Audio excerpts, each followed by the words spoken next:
I was asked during the break, is there any chance the Rebel will get back on proper TV? And the answer is no. Because, of course, you would need a large, wealthy corporation, and they are risk-averse by nature, and because they're highly regulated. Okay. Oh, I'm the speaker now. Okay. How many minutes do I have? Because they only 4 seconds left on the screen there. 20 minutes? Okay, good. So it is absolutely impossible that a large corporation with many pressure points on it that's risk-averse by nature would allow anything like the Rebel on TV. And if you look at the big TV stations in Canada, other than the state broadcaster, Trudeau's CBC, which is larger in terms of budget and employees than all other news media in Canada combined, by the way, $1.5 billion a year in subsidy, that's larger than the newsroom budgets of every newspaper, radio station, and TV station in the private sector. That's not healthy. And the companies, Bell, which owns CTV, for example, they're extremely regulated on their cell phone and cable side, so they would never do anything to risk the ire of the regulator. And even if they did, even if the Rebel were on TV, it would be killed by the regulator, as the Sun News Network itself was.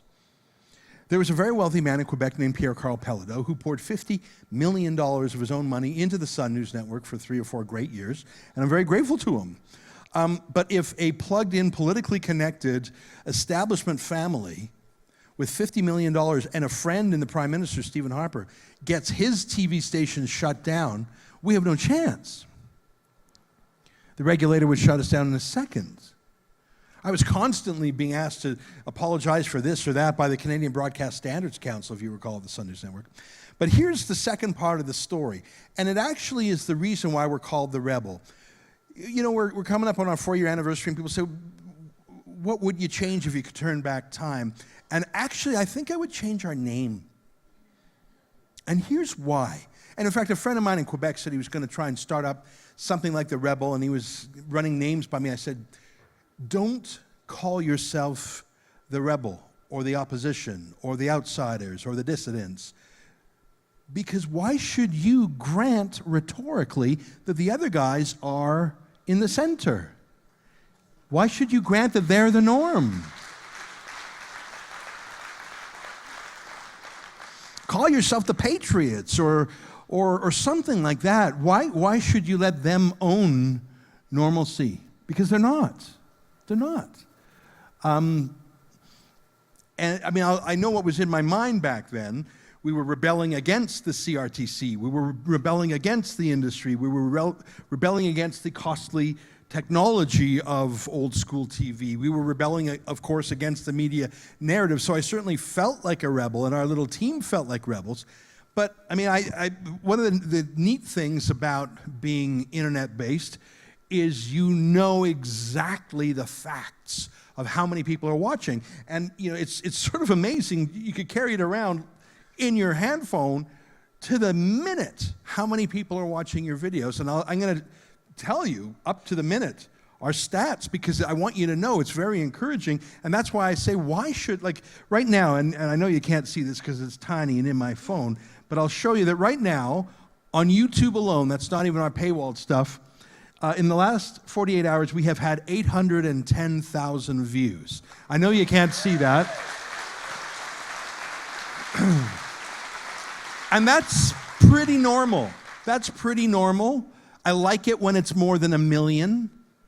I can remember those rare moments when it's 2 million. We're literally getting 1 million views a day.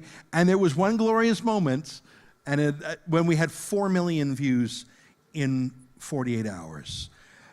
And do you see why I'm saying, why should we be called the rebels, the outsiders, the dissidents, the little guys? When was the last time CBC's unwatchable flagship propaganda show called The National cracked 800,000 views? Well, not never, but it's been an awfully long time. And it's unwatchable. Now, they don't publish their stats. You have to get them, you have to glean them. Sometimes they let it leak, or sometimes it comes up in a parliamentary question in a committee or something. They're getting maybe 300,000 views a night. $1.5 billion a year in government subsidies. All the existing infrastructure, mandatory, pushed into your cable box whether you want it or not, in French and English whether you want it or not, and we're getting sometimes double what they get. We regularly get what they get, so why should I be the rebel? I'm not the rebel. You're not the rebel. And it goes, Keane was talking about immigration. Prem was talking about immigration. I read so much of the news. We are talking about Tommy Robinson, far-right Tommy Robinson. I was reading about this fella in Brazil, the new president, Jair Bolsonaro is his name. Now, he's a handful, I tell you. He makes Trump look calm and serene. But he got 55% of the vote, if my memory serves. So how can that be called far-right? Think, you know what a bell curve looks like, right? You got most people in sort of the middle. That's the big part of the bell. You got the far left and the far right. If you are 55%, by definition, you are more than even if you start from the far, far, far right and move all the way to the center, now you're spilling into the left. How can you call someone with 55% of the vote far right? How can you do that? Isn't that more a statement of where you yourself stand? And I referred to an Angus Reid poll of August, just a couple months ago, on the prickly subject of immigration. And Angus Reid is a straight shooter. We all know that name. He's been a pollster in Canada for decades. Reputable. And he asked a plain-spoken question. Do you think Canada's immigration numbers are too high, too low, or just right? It's like the three bears, too hot, too cold, whatever, too big, too small. Now, the Canadian answer, it's fine, yeah, whatever, it's fine. That number is 31%. The number who say we should grow, I'm just talking about quantity, I'm not even talking about country of choice or even standards like do they have to learn English or French or have any job skills or cultural skills or whatever. The number of Canadians who want an increased quantum of immigration is 6%. That's almost the margin of error. And the number who want it smaller is at a record high, at least for if you look at that publication, Angus Reid, I think it was August 21st, 49%. So 31% don't have an opinion or were too shy to tell a pollster what they really thought, maybe. 49% say too high. 6% say, oh, no, increase it. So who is, by statistical, mathematical definition, who is extreme? Who is outside the norm? And as Prem said, most folks in this room are either immigrants or they come from an immigrant family or a pioneer family or a homesteading family. My own family homesteaded in 1903.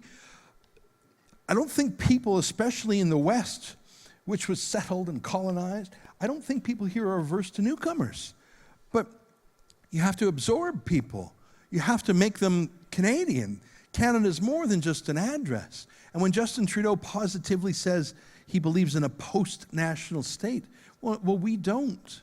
And again, I said in my earlier remarks, one of the reasons I find it useful to go to the United Kingdom is because it's a premonition, a warning. We can see what they do right and wrong and learn from it. I believe Angela Merkel's open borders is what sparked Brexit, in part. And I believe that this migrant caravan, we sent our own David Menzies down there. I don't know if you saw it. We have a special website called Caravan Reports. And David's got a big warm heart. He's a friend to all. And he was just calling it like he saw it. I think he did more real journalism down there than the state broadcaster with its $1.5 billion.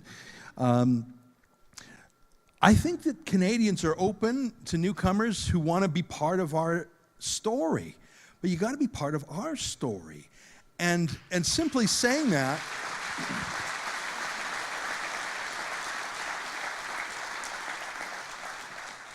doesn't make you extreme. And what happens when 49% of Canadians are demonized as extreme? And Sheila and Kian referred to it, the marginalization by some timid conservatives. Listen, I've known Jason Kenney since we were in the snack pack together more than 20 years ago. And I don't know Andrew Scheer quite as well, but I've known these guys for ages. In fact, one of the founders of the Rebel with me, Hamish Marshall, was Andrew Scheer's campaign man. I know these guys. And I know they're good guys. But what has happened to make them so timid? Well, I'll tell you. Because it's the conditioning and the obedience of the media party. Kooks at the state broadcaster like Wendy Mesley or Paul Wells, they want a controlled opposition. They don't mind an opposition, and they understand that maybe once every 10 years, a conservative party has to win something, and they're fine with that. But it has to be the right kind of conservative. Their favorite kind of conservative is one who loses. That's why they love Joe Clark. Their favorite kind of conservative is one who loses. They demonize them when they're a risk, and then they're a hero later. John McCain was called crazy, erratic, fascist warmonger until the minute he lost, and then he was a statesman. Mitt Romney, they said he was a sexist, cancer maker, people firer who tortured a dog. The minute he lost, they loved him. Preston Manning, I was with Preston. I remember the mockery, the personal attacks on his Christian faith, on his look and sound, everything. They despised him until the minute he was done, and now they love him, and he loves them back with his support of the carbon tax, don't he? But I see it in real time. I see how the media party, the most powerful party in the country, basically says to conservatives, you can be conservative, but not too conservative. And there's certain things you cannot touch. And if you do, you are far right. You're the fringe. No. Statistically, that ain't true. And there's only so long you can demonize people. And the unhealthy outcome of calling people far right, racist, fascist, I mean, I'm a Jew. I'm a proud Jew. I'm a very Jewy Jew. I mean...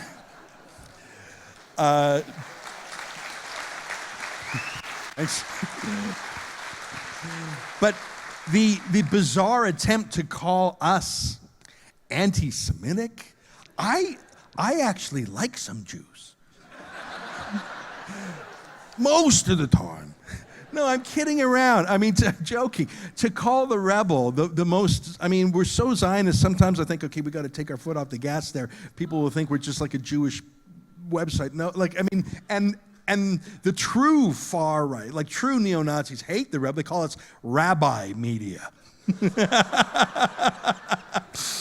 Listen, we're pro-Israel. You don't have to be Jewish to be pro-Israel. I'm pro-Taiwan. I have no Chinese ethnicity or history. I love Chinese food, but I mean, I'm pro-Taiwan because they're a little country that believes in freedom and democracy next to a big dictator. I'm pro-Taiwan. It's not because I'm Taiwanese or Chinese. I believe that being pro-Israel is a conservative point of view. The fact that I'm Jewish is another layer for me. But my point is to call conservatives neo-Nazis is false almost all the time. I'm not saying there are no neo-Nazis in the world, but I could list them on like one thumb. David Duke, okay, can you name me one more? And his only purpose is to be trotted out every 4 years by the media. You see, David Duke likes Trump. You see, David Duke likes, I mean, he is a distraction, a placebo that the mainstream media can pretend they care about anti-Semitism by going after David Duke when they're silent about the threat of the new wave of anti-Semitism and violence that comes from Islamic terrorism. But my point is, if you tell people, thank you,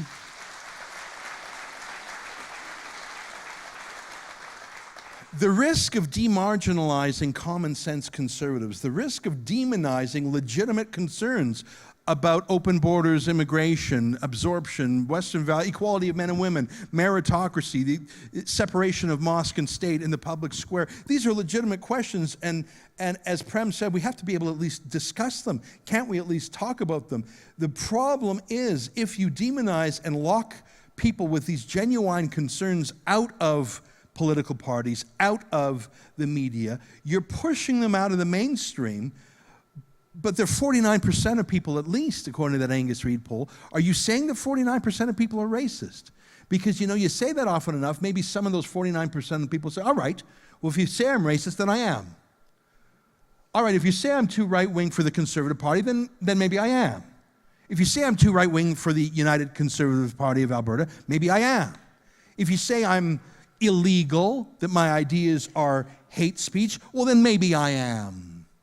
And if you hand people a script and say you are, whatever the accusation is, I mean, with Trudeau, it's so laughable. We saw the extreme of it when they went after Brett Kavanaugh, the Supreme Court. No, they actually went so far. The guy was such a sterling reputation. They actually said in high school he was a part of a serial gang that raped women weekend after week. Like, it was so absurd. It fell apart. But that's no more absurd than saying you're a racist because you want a quantity and quality of migration that is normal. 31% of Canadians are fine with where it is. Only 6% want it more. You can't say that 31% who are fine with where it is and 49% who want it less. You can't say that 80% of Canadians are bigots. Maybe you're the bigot if you say that. And after a while, anyways,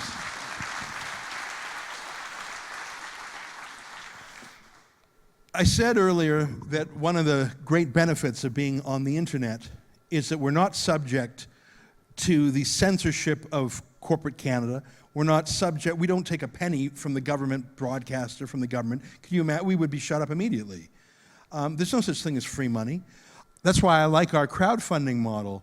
No one person, we have thousands of supporters. Even our largest donors are maybe 1 or 2% of our annual revenues. Our reporters don't even know who our donors are. I don't even look. I mean, it just goes into our system.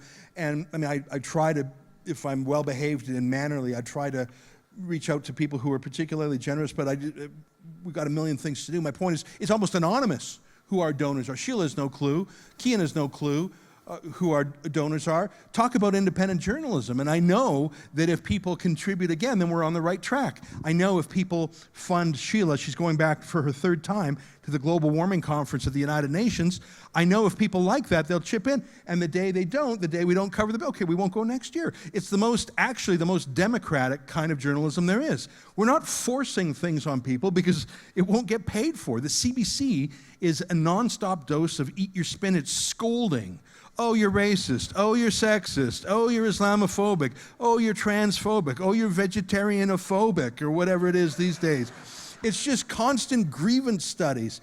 And the madness that Lindsay describes in the universities, it is seeping out of the universities now into the rest of real life, the grievance studies departments.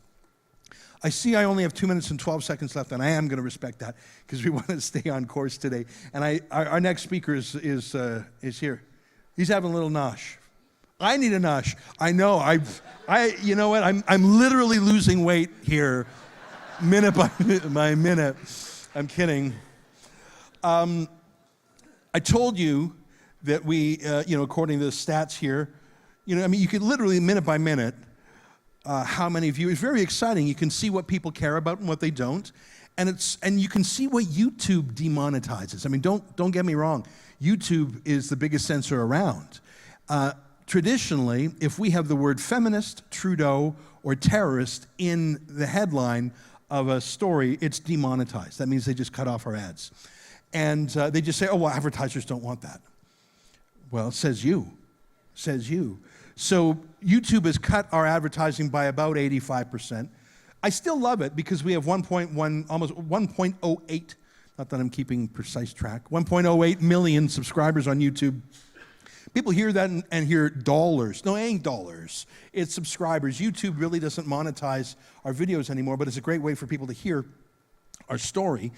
and if they're interested, for them to get involved with crowdfunding. But I want to leave you with something in my final minute that I told a young lady here who was a little bit surprised, because one of the great things about being on YouTube is they don't treat conservatives with respect, and they censor things and throttle things and ban things.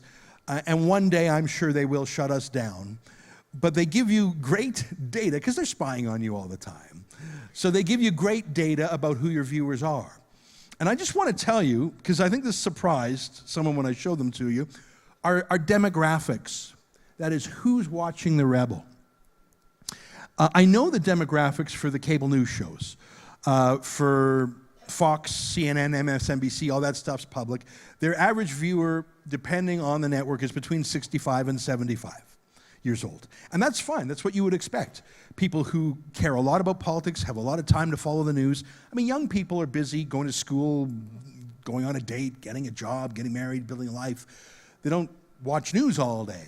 So it's not a surprise. And in Canada, the CBC, you can tell by the few ads that are on different CBC properties, or CTV, it's the same thing. It's, for the walk-in bathtubs and the reverse mortgages. Listen, I'm more than halfway there, so to speak. I'm 46, I'm more than halfway there. That's who watches the CBC and CTV and Global News. It's just a fact. Young people don't care. They care about more important things in politics. Let me tell you, I'm going to just read to you now, because it's too small to see, the demographics of our YouTube viewers over the last 28 days. And it's pretty much the same. That's another amazing thing. You can see it on any given day, week, month, year. 13 to 17-year-olds. 2.4% of our viewers are 13 to 17. Those are the really woke high school kids. That's not bad, though, 2.4%. 18 to 24-year-olds, 18.7% of our viewers. 25 to 34-year-olds, 26.8%, our largest cohort. So if you're keeping track, and I've got to do some really quick math here, so 2.4% of the teens, plus 18.7% of the 18 to 24s, what's that? That is about 21%, am I right? Plus 26.8%, the 25 to 30. So just under 50% of our viewers are 34 or under. Yeah.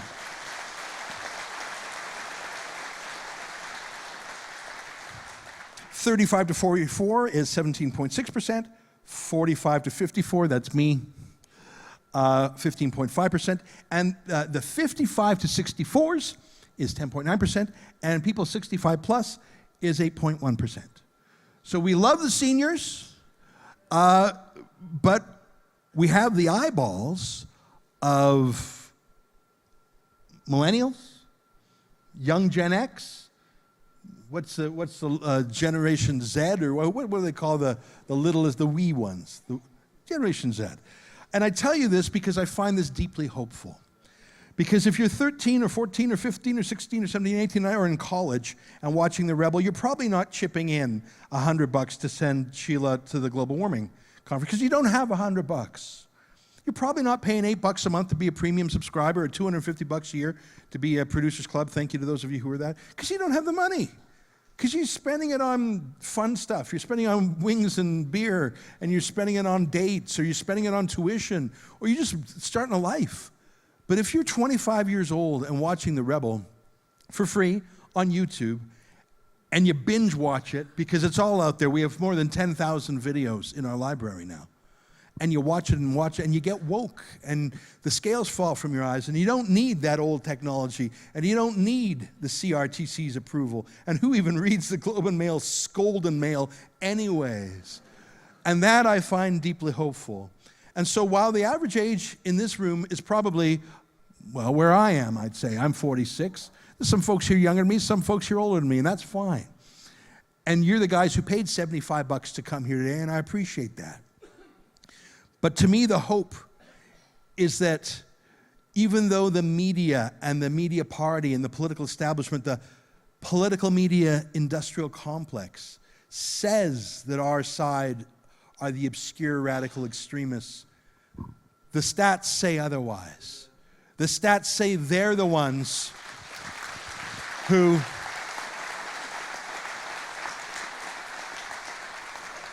if it weren't for their massive subsidies, would be out of business in 2 weeks.